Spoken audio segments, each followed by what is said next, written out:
கரெக்டா பண்ணியாச்சுல? ரொம்ப நன்றிமா. ஐரே எல்லாம் தயார் தானே? நான் எல்லாம் ரெடி பண்ணிட்டேன். நீங்க ஆக வேண்டியத எல்லாம் சரியா பாருங்க. பண்றீங்க. அம்மா இங்க பாருங்க, முகூர்த்த நேரம் நெருங்கிடுச்சு. எங்க பொண்ணை காணோம், மாப்பிள்ளை வந்து உட்காந்தாச்சு. ஐயரு ரெடியா ஆகுறாரு. தாலிய கட்டி மாமியார் வீட்டுக்கு கூட்டிட்டு போற வேண்டியதுதான். என்ன இவ இவ்வளவு நக்கலா பேசிட்டு இருக்கா? பொண்ணு ரெடி ஆயிட்டாளா? பொண்ணு எப்பவோ ரெடி.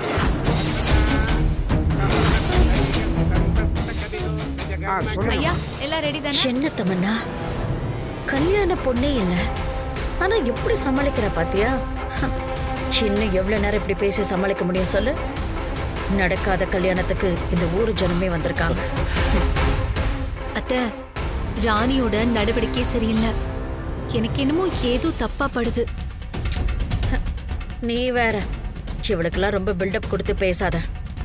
கல்யாண பொண்ணு இல்லாம இந்த கல்யாணம் எப்படி நடக்கும்?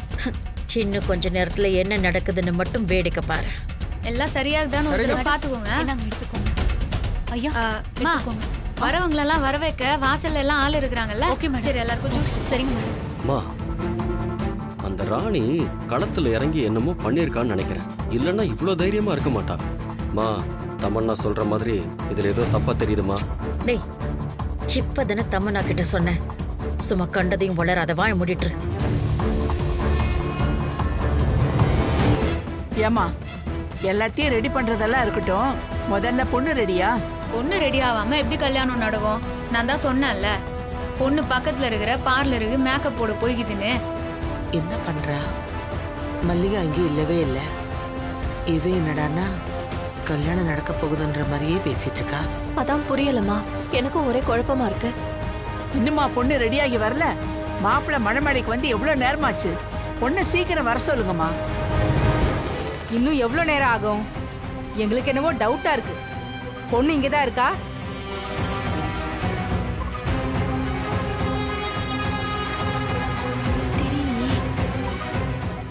ஐயோ, ஆளாளுக்கு இப்படி கேள்வி கேட்க ஆரம்பிச்சிட்டாங்களே.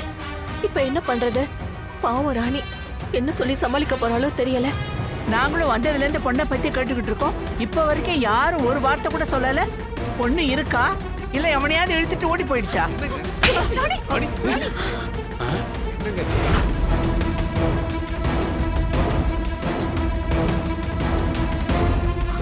அண்ணி, என்ன கை நீட்டுற? பொண்ணு எங்க காணோன்னு கேட்டா இப்படிதான் அறைவியா? அடிக்காதம்மா. ராணி, என்னம்மா நீ ஏன் இப்படி பண்ற? விடுங்க அண்ணி. பொண்ணு நைட்டே யாரு கூடயே ஓடி போயிருச்சு போல. ஐயோ, என்னம்மா பேசுற? ஒண்ணு ஓடி போயிருச்சான்னு கேட்டா கோவப்படுற. அப்போ இவங்க சொன்ன மாதிரியே ஓடி போயிருச்சா? அத மறைக்கத்தான் வேணும்னே பிரச்சனை பண்ணி குழப்பத்தை உண்டு பண்றியா? ஐயோ ஐயோ, நான் இன்னும் பிரச்சனை பண்ணல, ஆனா இனிமே தான் ஆரம்பிக்க போறேன். இப்போ சொல்றேன் கேட்டுக்கோங்க. இன்னொரு தடவை பொண்ணு ஓடி போயிடுச்சுன்னு யாராவது சொன்னீங்க, அப்புறம் அவள் தான் சொல்லிட்டேன். என்ன ராணி, தேவையில்லாம பிரச்சனை பண்ணிக்கிட்டு இருக்கியா? என்ன உனக்கு? என்னது இது? தெரியலையே. என்ன தமன்னா இவ இப்படி பண்றா? அத்தை, அவ வேலையை காட்ட ஆரம்பிச்சுட்டா. என்னங்க நீங்க பொண்ணு வரலன்னு கேட்டது தப்பா? அதுக்கு கை நீட்டி அடிப்பீங்களா? எங்க அத்தையை அடிச்சீங்க, இப்ப எங்க அம்மாவை அடிக்கிறீங்க. அத்தை, பொண்ணு எங்க அவளை சும்மா இருக்க போச்சுன்னு சொல்லுங்க. எங்களையா கேட்டுன்னு இருக்கிறீங்க? உனக்கு தெரியாது?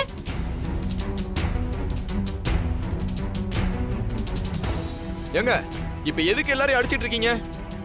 எங்களால உங்களை திருப்பி அடிக்க முடியாதுன்னு நினைச்சீங்களா?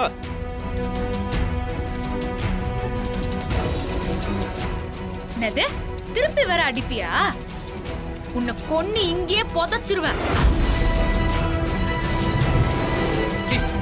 ராணி, என்ன பண்ணிட்டு இருக்க நீ? கொஞ்சம் பொறுமையா இரு. என்னம்மா ராணி, ஏன் இப்படி எல்லாம் பண்ற? அவர் கேக்குறது நியாயம் தானம்மா? எதுக்கு அவங்கள கை நீட்டி அடிக்கிற? ஏமா, இதெல்லாம் ரொம்ப தப்புமா. அம்மா, ராணி இந்த மாதிரி நடந்துக்கிறானா அதுக்கு ஏதோ ஒரு பெரிய காரணம் இருக்கு. அம்மா ராணி, நீ என்ன பண்ணாலும் அதுல ஒரு காரணம் இருக்கும். அது என்னன்னு சொல்லாம உங்களை அடிச்சா அது எப்படிம்மா ஏத்துக்க முடியும்? என்னம்மா, என்ன விஷயம் சொல்லு. அதை விட்டுட்டு இப்படி பண்றது தப்பு இல்லையா? அது வேற ஒண்ணும் இல்லைங்க, பொண்ணு இவன் கூட ஓடி போயிடுச்சு. அதை மறைக்க தான் ராணி இவ்வளவு டிராமா போடுறாங்க.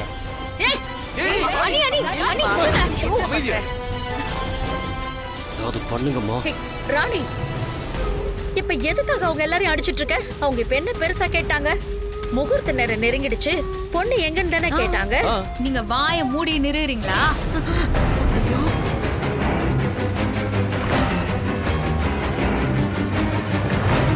அம்மா, என்னம்மா இவ இப்படி பத்திரகாளி மாதிரி ஆயிட்டா?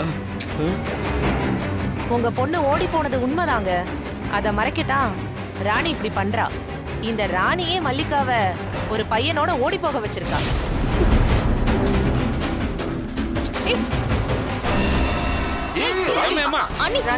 இருமா, அமைதியா இருமா. அவங்க எதை வச்சு இப்படி சொல்றாங்கன்னு தெரியல. இவ்வளவு பிரச்சனை நடந்துட்டு இருக்கு, பேசாம நீ பொண்ணை வர வச்சிட வேண்டியதானே? ஏமா, உனக்கு எப்படிமா தெரியுதெல்லாம்? ஒரு நிமிஷம் இத பாருங்க.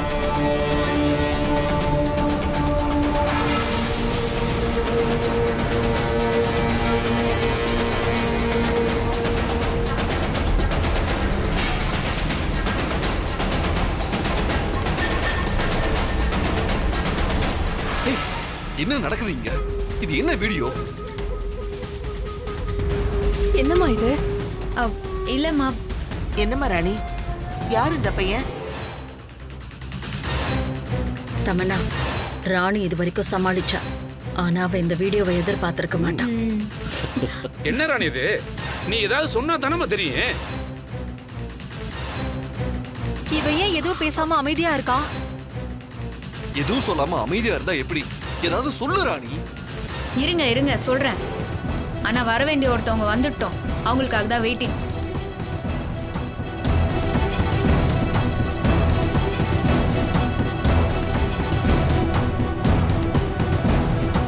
அம்மா, நல்ல நேரம் ஆரம்பிக்க போறது. சீக்கிரம் பொண்ணை அழைச்சிட்டு வாங்கோ. கொஞ்சம் வெயிட் பண்ணுங்க சாமி. கொஞ்சம் பேருக்கு நல்ல நேரம் முடிய போகுது. அதுக்கு அப்பால நிறைய சடங்கெல்லாம் இருக்குது, அதையும் முடிச்சிட்டு வந்துடுறேன்.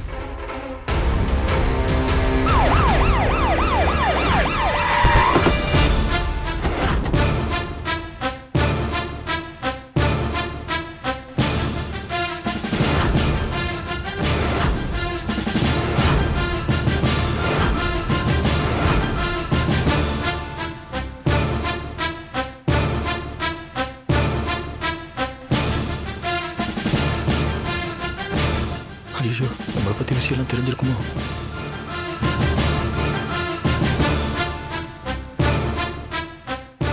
சிவ எதுக்கு இங்க வந்திருக்கா?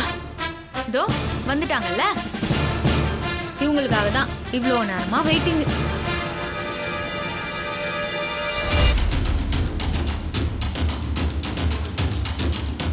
என்ன ராணி, எல்லாத்தையும் சொல்லிட்டியா? நீங்க வருவீங்கன்னு சொல்லி தான் மேடம் நான் எல்லாரையும் வெயிட் பண்ண வச்சிருந்தேன். அதுவும் சரிதான். கான்ஸ்டபிள்ஸ், மண்டபத்தோட எல்லா டோஸையும் மூடுங்க. சரிங்க மேடம். அடிச்சது மட்டும் இல்லாம போலீஸ் வேற வர வச்சிட்டாலே. அநேகமா மாட்டிக்கிட்டோன்னு நினைக்கிறேன். அம்மா, என்னம்மா நடக்குது? எனக்கு ஒன்றும் புரிய மாட்டேங்குது. அத நான் தான் சொன்னேன்ல, அந்த ராணி அவ வேலையை காட்ட ஆரம்பிச்சிட்டா. போலீஸ வர வச்சு கதவை லாக் பண்றானா? அவ ஏதோ பண்ண போறா. அத்த, எனக்கு ரொம்ப பயமா இருக்கு. அம்மா ராணி, இங்க என்னதாம்மா நடக்குது? அவங்க ஏதோ வீடியோ காட்டி சொல்றாங்க. அதுல மல்லிகா யாரோ ஒரு பையனோட இருக்கா. நீ வேற அவங்க ரெண்டு பேரையும் கையை பிடிச்சு கொடுக்கற. என்னம்மா நடக்குது? சொல்லுமா. இருங்க ஒரு நிமிஷமா. ஆக்க பொறுத்தவங்க ஆரவும் பொறுக்கணும். ராணி இப்படி அவங்கள போட்டு அடிக்கிறானா, கண்டிப்பா அவங்க ஏதோ தப்பான விஷயத்தை பண்ணிருக்காங்கன்னு எனக்கு தோணுது. இந்த நேரம் பார்த்து லாராவை வேற காணோம். அது இருந்திருந்தாவது ஏதாவது அதுகிட்ட ஹெல்ப் கேட்கலாம். இந்த லாரா எங்க போயிருக்கா, எங்க இருக்கான்னு தெரியலையே. கான்ஸ்டபிள், எல்லா டோஸையும் லாக் பண்ணியாச்சு மேடம். பண்ணிட்டீங்கல்ல? பண்ணியாச்சு மேடம். ராணி, நீ ஆரம்பி. பாட்டி, உங்களுக்கு மட்டும் இல்ல, எல்லாருக்குமே இங்க என்ன நடந்துச்சுன்னு புரியுற மாதிரி சொல்லணும்னா இந்த கதைய நான் ஆரம்பத்துல இருந்து சொல்லணும். இந்த கதை ரொம்ப ஷாக்கிங்கா இருக்கும், த்ரில்லிங்காகவும் இருக்கும். ஏன் ஆக்ஷனு, எமோஷனு சீட்டிங்கு ஆன்மீகம்னு இப்படி எல்லா விஷயமும் சேர்ந்து கலந்து பண்ண கதை தான் இது.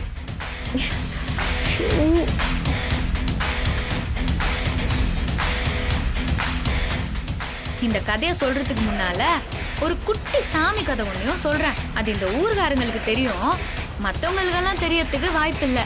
இந்த ஊர்ல 1000 வருஷத்துக்கு முன்னால கட்டின பழைய ஒரு சிவன் கோயில் ஒண்ணு இருக்குது. அந்த சிவன் கோயில் ரொம்ப விசேஷமான கோயில்னு பேசப்படுது. ஆனா அத பெருசா யாருமே கண்டுக்கிறது இல்ல. அங்க ஒரு பெரிய மரகதலிங்கமும் இருக்குது.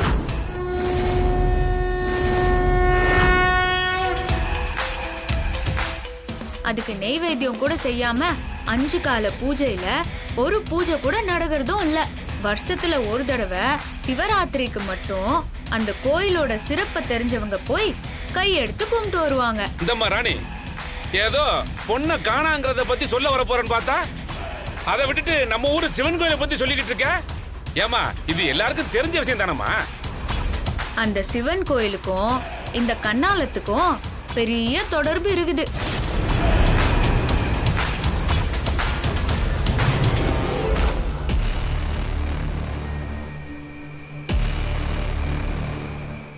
அத்தை சொல்லாம இங்க நடந்த விஷயத்தை பத்தி சொன்னா புரியாதுங்க. சரி, நான் இப்போ நடந்த கதைக்கு வரேன். பாட்டி, வேணியம்மா, நம்ம வீட்டுக்கு மல்லிகாவுக்கு கல்யாணம் பேசி முடிச்சுட்டு பத்திரிக்கை கொடுக்க வந்தாங்கல்ல, அப்போ நாம ஏன் இப்படி திடீர்னு கண்ணாலத்தை ஏற்பாடு பண்ணோன்னு கேட்டப்போ அவங்க என்ன சொன்னாங்க ஞாபகம் இருக்குதா? நானே வேணான்னு தான் முதல்ல நினைச்சேன் தம்பி. அவங்க வந்து கேட்டப்ப கூட நான் வேணான்னு தான் சொன்னேன். ஆனா மாப்பிள்ள மல்லிகாவை கோவில்ல வச்சு பார்த்திருக்காரு. பார்த்த உடனே அவருக்கு ரொம்ப பிடிச்சு போச்சு போல இருக்கு. கட்டினா மல்லிகாவை தான் கட்டுவேன்னு ஒத்த கால்ல நிக்கிறாரு. ஆமா, நல்ல சம்பந்தம், அதான் உடனே ஒத்துக்கிட்டேன்னு சொன்னா. அதானே சொன்னேன். இந்த கண்ணாலத்துக்கு பின்னால பெரிய சதியே நந்துகுது.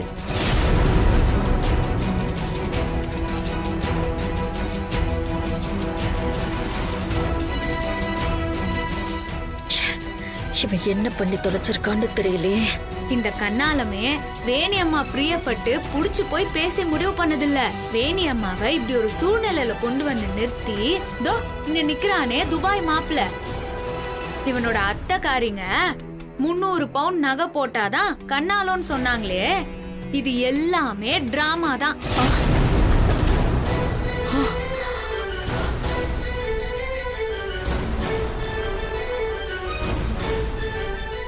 ஆமா, இப்படி ஒரு சம்பந்தத்தை பண்ண வச்சதே வேற ஒருத்தனோட மாஸ்டர் பிளான் தான்.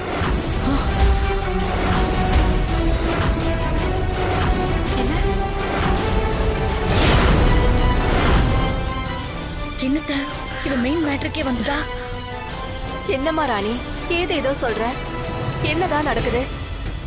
மா, அது வேற யாரும் இல்ல, இந்த ஊர்ல பொம்மி அக்காவை கொன்ன பொறம்போ கொட்டருறான்ல, அதான் அந்த தவமணி, அவனோட தம்பி சிங்கப்பூர் சிவமணி தான்.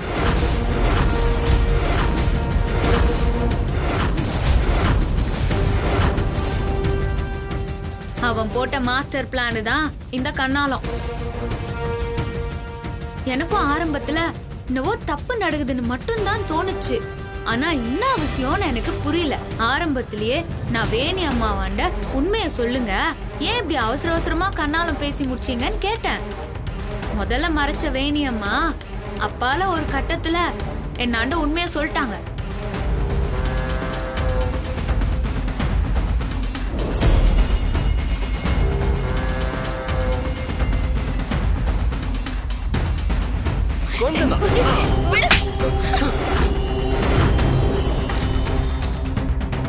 அப்பதான் வேணி அம்மா என்னாண்ட இந்த கண்ணாலம் பேசி முடிச்சதுக்கு பின்னால இருக்கிற உண்மையவே சொன்னாங்க. என்ன ஆண்டி, ஏன் என்கிட்ட கூட சொல்லவே இல்ல? இருப்பா, ராணி என்ன சொல்றான்னு முழுசா கேட்போம்.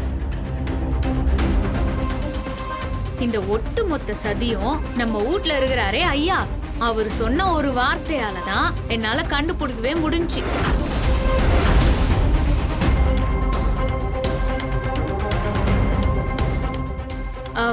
ஐயாவை எங்க காணோம்? ஆமா, அவரை எங்க எங்க காணோம்? போனார் அவரு? எங்கேயும் காணுமே. நினைச்சேன் அந்த ஆள் தான் உள்ள புகுந்த ஆட்டத்தை குலைச்சிருப்பான்னு நினைச்சேன். ஆமாத்த, அந்த ஆள் எங்க காணோம்?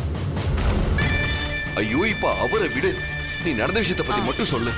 யதார்த்தமா நம்ம வீட்ல இருந்த ஐயா வாண்ட மல்லிகாவை கூட்டின்னு போய் மல்லிகாவோட கல்யாணத்தை பத்தி சொல்லி ஆசீர்வாதம் பண்ண சொல்லி கையில பத்திரிகையும் குத்தேன். அத பார்த்துட்டு அவரு மூஞ்சி போன போக்கே சரியில்லை. அவரு ஆசீர்வாதம் பண்ணாலும் அவருக்குள்ள ஏதோ தப்பா படுற மாதிரியே எனக்கு தோணுச்சு. நான் மல்லிகா முன்னாடி கேட்க கூடாதுன்னு தனியா கூட்டின்னு போய் கேட்டேன். அப்போ அவர் என்ன சொன்னார் தெரியுமா? ஒன்றும் இல்லை, அது அந்த மாப்பிள்ளை தான் ஏதோ கொஞ்சம் தப்பா இருக்கு. இப்போதைக்கு என்னால் அதை மட்டும்தான் சொல்ல முடியும் ராணி. இதுக்கு மேல உன் சாமர்த்தியத்தால என்ன விஷயம் நீயே கண்டுபிடி.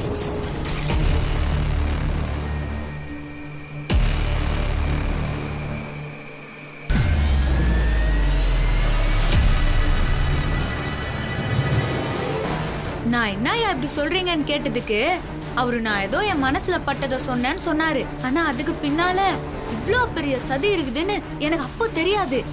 என்னம்மா ராணி, சதி அது இதுன்னு பெரிய வார்த்தையெல்லாம் சொல்ற?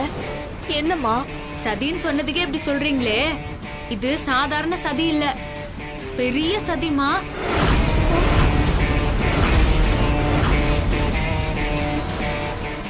அது மட்டும் இல்ல, இதுல நிறைய ட்விஸ்ட் மேல ட்விஸ்ட் கூட இருக்குது.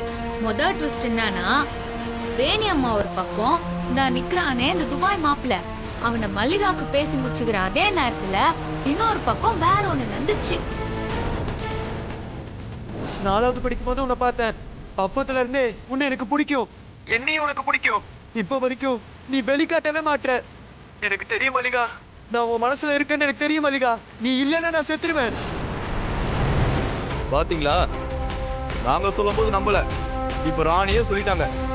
யாரோ ஒருத்தன் அந்த மல்லிகாவை லவ் பண்ணிருக்கான்.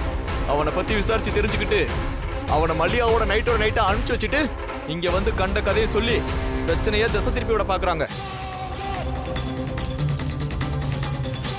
என்ன மாப்பிள்ளைன்னு கூட பார்க்காம இப்படி முறைக்கிற? உங்க பொண்ணு எவனையோ லவ் பண்ணதுக்கு ஏன் மருமக என்ன பண்ணுவான்? அட என்னம்மா, உன் தங்கச்சி பண்ண காரியத்துக்கு எங்களை முறைக்கிற? ஐயோ ராணி அடிக்காதம்மா, விடு. இன்னொரு வார்த்தை பேசுனீங்க உங்களை இங்கே கொன்றுவேன். பாட்டி, இவங்களெல்லாம் அடிக்கிறது பத்தாது, வெட்டி புலி போடணும். ராணி என்னதான் நடந்துச்சு அத சொல்லுமா. ஒரு பக்கம் மல்லிகாவும் அந்த பையனும் விரும்புறாங்கன்னு தெரிஞ்சு அவனை பத்தியும் அவன் குடும்பத்தை பத்தியும் தாமரை அக்காவாண்ட விசாரிக்க சொன்னது உண்மைதான். அக்காவும் விசாரிச்சு நல்ல குடும்பம், பையனும் தங்கமான பையன்னு சொன்னதெல்லாம் கூட உண்மை. அப்ப அந்த அருமையான குடும்பம் மல்லிகாக்கு சம்பந்தம் பேசி கண்ணாலம் வரைக்கும் வந்துச்சு. இதுல மல்லிகாவை ஒருத்தன் வேற உண்மையா லவ் பண்ணிக்கிறான். அந்த பையன் வேற விட்டா செத்துருவேன்னா.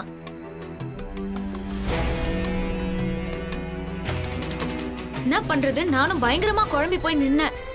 அப்பதான் நம்ம வீட்ல இருந்தார்ல ஐயா, அவராண்ட போய் நீங்க மாப்பிள்ள பேர்ல தப்பு இருக்குதுன்னு சொன்னதோட அர்த்தம் இப்பதான் எனக்கு புரியுது அப்படின்னு சொன்னேன். ஆனா அங்கதான் பெரிய இன்னொரு ட்விஸ்டே இருந்துச்சு. ஐயா என்ன சொன்னார் தெரியுமா? இவளே சும்மா இருக்க மாட்டா, இதுல அந்த ஆள் வேற பின்னாடி இருந்துகிட்டு பெரிய பெரிய வேலையெல்லாம் பார்த்துட்டு இப்ப ஆளை வேற காணோம். நானே பயங்கர கடுப்புல இருக்கேன். வாயை திறந்துன்னு வச்சுக்கோ, இருக்கிற கோத்துல உன்னை ஏதாவது செஞ்சிருவேன். அம்மா, நடக்கிறத நம்ம சொன்ன. என்னம்மா சொன்னாரு? சொல்றேன் பாட்டி. இதுக்கு பின்னாடி இன்னும் அதிர்ச்சியான நிறைய விஷயங்கள் இருக்கு. என்ன ராணி யோசிக்கிற? இந்த பிரச்சனைக்கான விடைய நீ தேடி போக போக இந்த பிரபஞ்சமே உன்கிட்ட அதை கொடுக்கும்.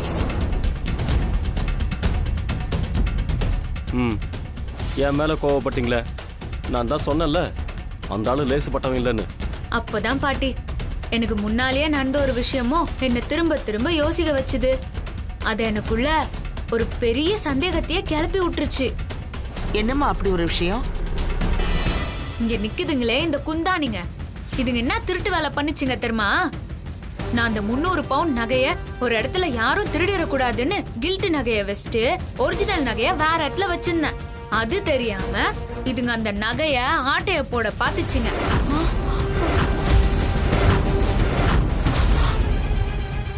ஐயோ,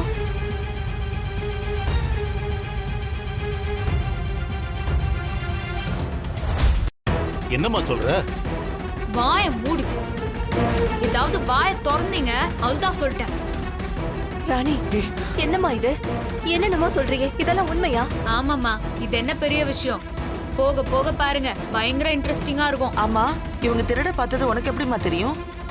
அதுவா, இதுங்க ரெண்டும் மண்டபத்துல ஒரு இடத்துல நின்னுகின்னு யாரும் கவனிக்கலன்னு நல்லா பேசி நின்றுச்சுங்க. அதான் விதி. அப்ப நாங்க யதார்த்தமா போனேன், போய் அவங்க பேசினது எல்லாமே கேட்டேன். ச்சே, அந்த நகைய அந்த சிவமணி ஆளுங்களை வச்சு ஆட்டையை போட்டுட்டு அதுக்கு பதிலா வீட்டு நகையை வச்சு அந்த ராணி நமக்கே அல்வா கொடுத்துட்டா. அது மட்டுமா, அந்த நகைய பத்திரமா வேற ஒரு இடத்துல வச்சிருந்துட்டு எடுத்துட்டு வர மாதிரி எடுத்துட்டு வரான்.